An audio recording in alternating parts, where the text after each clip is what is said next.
I'm Dr. Stephen Shore, and I'm a professor of special education at Adelphi University. My first book, Beyond the Wall, is an autobiography.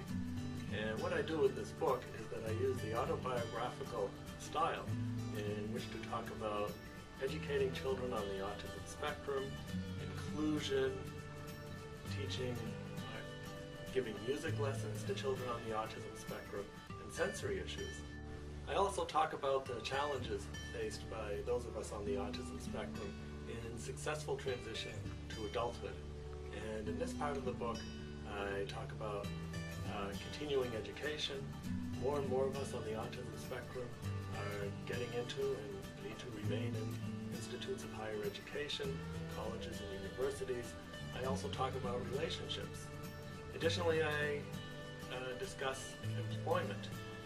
Most of us have to work for a living, so it's important to find a good match between the strengths and interests of those of us on the autism spectrum, as well as our interests. And by matching our strengths and interests, we can lead fulfilling and productive lives in the employment arena.